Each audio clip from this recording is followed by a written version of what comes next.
Hi all. Everything in my video is pulled from the public domain, and I am using them under the Fair Use, Fair Dealings guidelines. Everything I say is my own opinion. You should look into this information for yourselves, but I'm pretty sure I'm right. Good morning, everybody. Okay, I had a whole video ready to go for you guys, but then this dropped and I had to cover it. So I'm going to take the other video and put it up on Monday. So those stories might be a day or two old, but this was just too good not to cover. Samantha's lawsuit against Meghan Markle. Meghan has responded to the lawsuit. She wants to have it dismissed. Do I think it's going to be dismissed? No. I believe it's going to go all the way to court. This is not the UK. So let's take a look at that for today, and then we'll cover everything else that we're supposed to cover on Monday, okay? All right, let's jump in with both feet. Let's go. So we know that Samantha Markle filed a lawsuit against her sister, Meghan, for all of the lies that Samantha had said about her. And of course, Meghan has now filed a motion to dismiss it. She says that they're without merit, that they're based on allegations that are, quote, demonstrably false.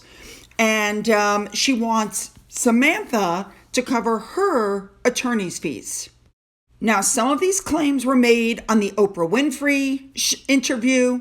Some of these were in the book Finding Freedom, so they were reported by Oprah Scobie. And some are from a sworn statement that went through the court case, with Jason Knopf. Remember that? So this is going to be interesting. Remember, Meghan sent an email to Jason Knopf in preparation for him talking to Oprah Scobie. And Samantha says that there were statements made in that briefing to Knopf, okay? So there's 17 defamatory statements, 7 in the Knopf email, 7 made in Finding Freedom, and 3 made during the Oprah interview. And in the motion that was made to dismiss, Meghan Markle says that even if they were true, they would have no case because, one, the email to Knopf was made outside the 2-year statute of limitations for defamation. Second, because Meghan didn't write Finding Freedom, Omid did. And finally, because the statements about her half-sister in the email and in the Oprah interview are substantially true and therefore protected by the First Amendment. So she's not denying that she lied. Basically, she's just saying it's outside the statute of limitations. So we're just going to take a look at the motion to dismiss. Let's go. Does it surprise me that she's trying to have the whole thing thrown out? Nope, it doesn't. Does it surprise me that she's going to try to make her poor sister who has no money pay for her fees? No, she's trying to slap her sister's hand for filing the lawsuit in the first place. All right, so page 1 is just an overview of the case. It's really nothing. Then you get to page 2, and it just shows the background. She's married to Prince Henry of Wales, and, this is what's alleged, etc., etc. Okay? Now, very interesting. What she's doing in this, on page 2, if you read it, is she's blaming Jason Knopf. She's saying that she does not allege the email was ever forwarded to Scobie and Durand for Finding Freedom. She does not, know that Knopf even showed them the email. It was reasonably foreseeable that the email would be leaked to the public, but she's basically laying all the blame for anything that was leaked to Jason Knopf. She's saying that she had no idea that it was ever going to go to Oprah Scobie, if you can believe that one. Now, by the time you get to page 6, it starts talking about Florida has a 2-year statute of limitations for defamation. So since the email was written in 2018, she's saying Samantha waited too long to bring her lawsuit. Now, by the time you get to page 8, when it comes to the things that were said by Oprah Scobie and Carolyn Durand, she said, I didn't publish Finding Freedom. I had no idea what was going to be in Finding Freedom. That's not my fault. So in her own brain, she does not equate the fact that she gave this information to Jason Knopf, that Jason Knopf handed it to Oprah Scobie. She says, I'm not responsible then for Oprah putting it in the book. Yeah, I would be shocked if this case was thrown out. I think it's going to go all the way to court. Now, the statements that were made on Oprah, she's claiming that those were her opinions, and opinions are not defamatory. For instance, she said she was not close, or Samantha said she was close with her. She goes, well, that's just her opinion. Megan's opinion is that she was not close to her, and that's her opinion. And she said for the same reason, the other statement that Megan said that she grew up as an only child, she said, that's my opinion. I didn't feel like I grew up with siblings, therefore that's my opinion, and it's not actionable. Like, these are the kind of ways she's trying to get out of the case. I am so looking forward to this going to court. So what I've done for you guys is I've put up every page of the lawsuit. And what you can do is go page by page, stop the screen, and read it.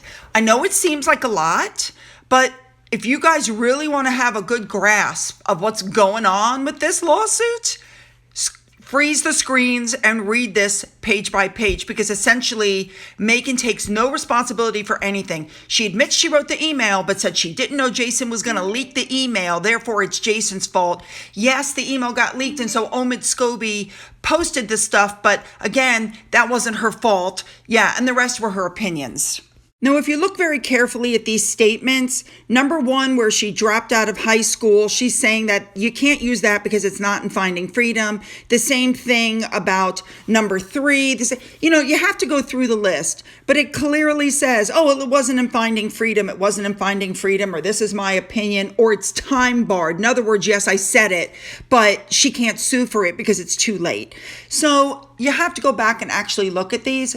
What she's basically claiming is, yeah, I said some of this to Jason Knopf, but I had no idea that email was going to be leaked.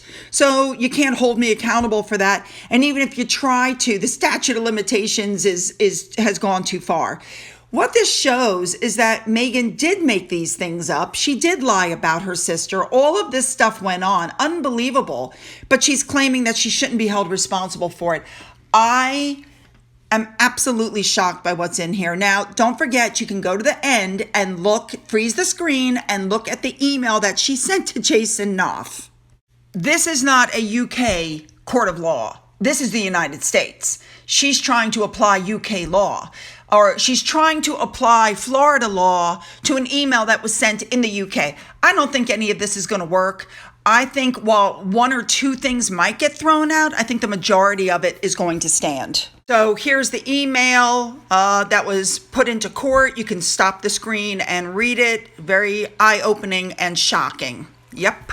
Again, you should probably freeze the screen so that you can read the whole email, because this just shows you where Megan's mind was.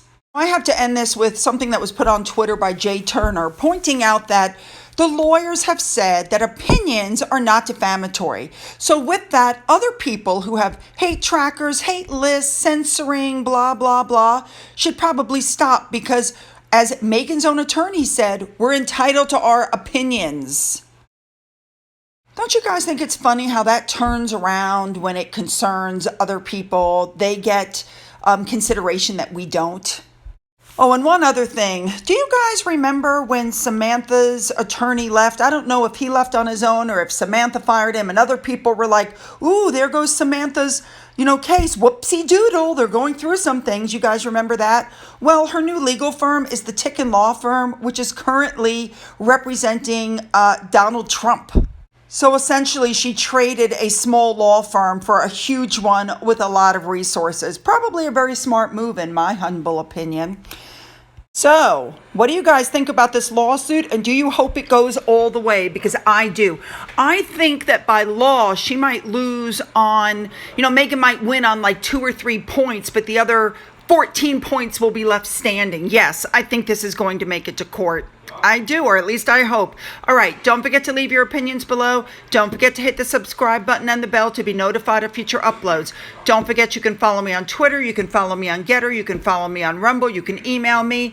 To those who have donated to my coffee fund, thank you so much. And as always, you guys, have a great day.